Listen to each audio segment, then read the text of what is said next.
stop booing.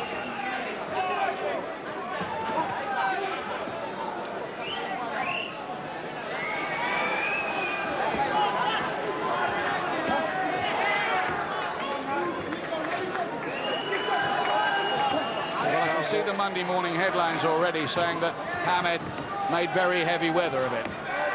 Well, he's not doing it in his normal flowing way. He did some good stuff early. He's tried to threaten to pick it up, hasn't been able to do that. And I think there will be some criticism.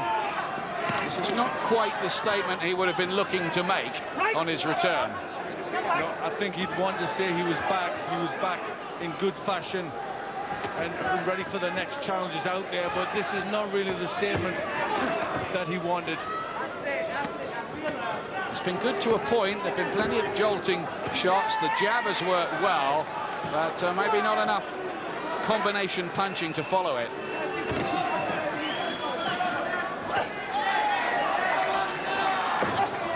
But isn't he allowed one night to work off the rust? Of course he is. You know, you've got to give him that.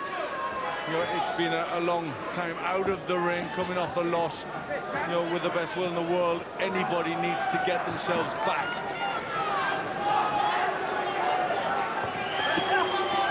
Heads almost banging together there. There could have been a nasty cut.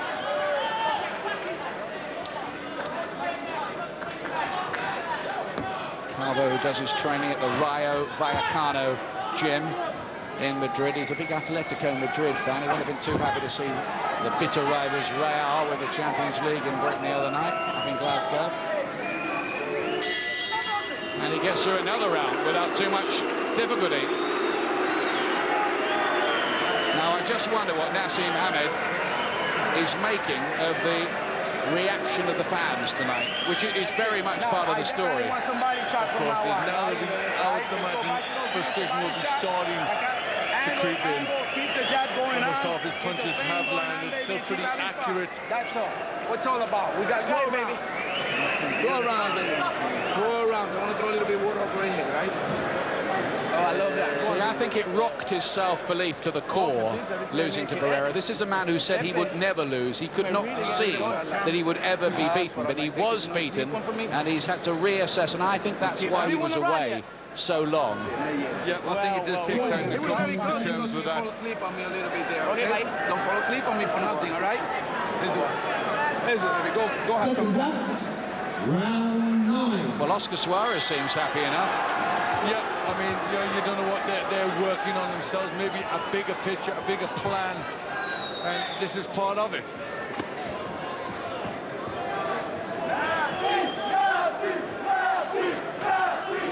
It's definitely that Hamed is looking to evolve a new strategy based on smarter boxing. Whether it's quite the finished article yet is pretty much open to question, and there's no doubt that if Marco Antonio Barrera or Eric Morales are watching this, and they probably are somewhere, they won't be losing too much sleep.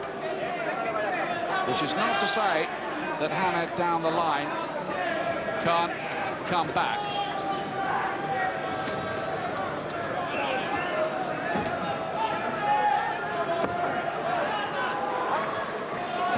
I think one of the problems, you know, that he's got, though, is his whole style was based on power, speed and reflexes.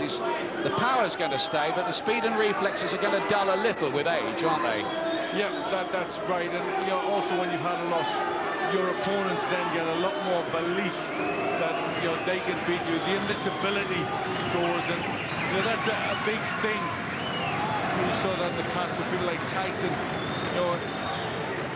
They fear a lot of opponents, and when that's gone, all of a sudden you just come down a peg or two. Here and there, the timing's just been a little amiss, too, from Hamed.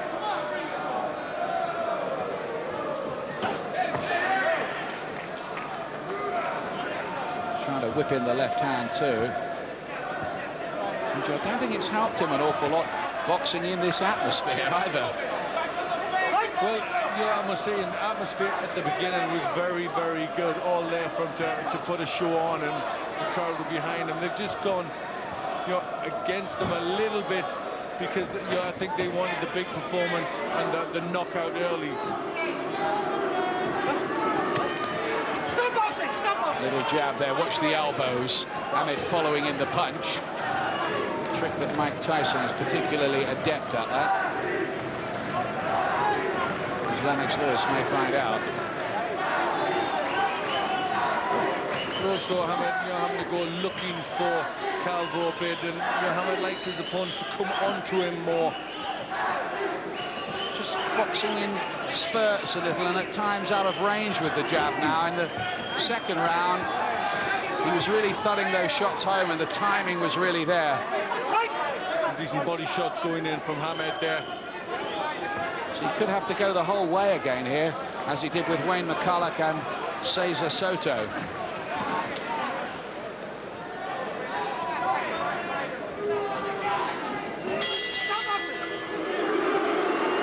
He looks a bit disappointed, Hamed, as he goes back to his corner, subdued even by his standards.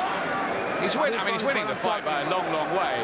Of course he is, but it's hardly the point. Now, I wonder what Barry McGuigan has to say about this. I'll be very interested. Barry. Ian, I'm very disappointed with Nas. I expected a bit of ring rust, and that's perfectly understandable. But I don't see any pace. I don't see any injection of pace. I don't see him stringing punches together. I don't see him working off his jab or doing any of the things that he said he would do. He said we would see a new revised Naseem Hamed. I see nothing different than the old one. And if anything, he's depreciated as a fighter. He's got to step it up. He's got to wipe this guy out. And he's only got a couple of rounds to do it. Let's get out and get your foot on the gas, Nas. Yeah, thanks a lot, Barry. Yeah, I fear that Hamed is going to play here to bad reviews come Monday morning. Well, as every round goes along, Hamed doesn't do anything different to solve the problem. He doesn't seem to get any closer to stopping Calvo. The critics are going to come more and more. Mixed into that, you have to say, though, that Calvo has shown very good durability and a very good attitude to this as well.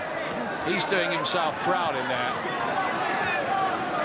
Remember, he's been out of the ring for a year too. Yep, that's the thing, Ian. You want to talk about one of the best fighters in the world in Manuel Calvo. We're talking about a good European level fighter. Yeah, good enough to be European champion. Yep. So I think that's where the disappointment from the crowd is coming in. They know that the strength of Calvo. Hamed again, looking at his opponent's boxing boots while looking to throw the jab. But it's become a frustrating evening for him, and there's no two ways about that now. Sometimes you look at Hamed and you just think, he's in there and he's trying to remember the moves. He's trying to remember what came so natural to him.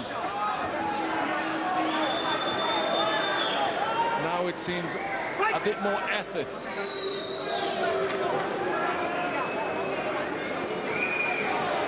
I thought he was going to produce something quite spectacular in the second round when he boxed quite beautifully and landed any number of good shots.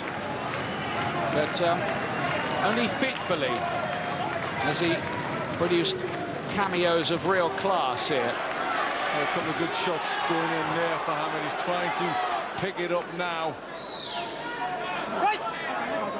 Certainly a bit more respect for his opponents coming in tonight. I think you made a good point. I think people now believe that they can take Hamed rounds and that they do have a chance with him. And I think Calvo's in that league, isn't he? That's what he thinks. Yeah, we've seen that happen. Still managing to find little holes in the defences of Hamed. It's just not as easy for him anymore as it used to be. It's the story, in a way, of every fighter's life, particularly at the lighter weights. 28 is getting on a little when you're just a featherweight. The other little point, of course, is how much of a struggle was it for him to make featherweight? He was over the limit by a few ounces. Oh, that's a good left hand there, though. That stopped Calvo in his tracks. But again, he just absorbed it like blotting paper with some spilt ink. But he has looked to come forward more and more, Hamed, in this round, threatening a lot, but not quite delivering. Well, more boos.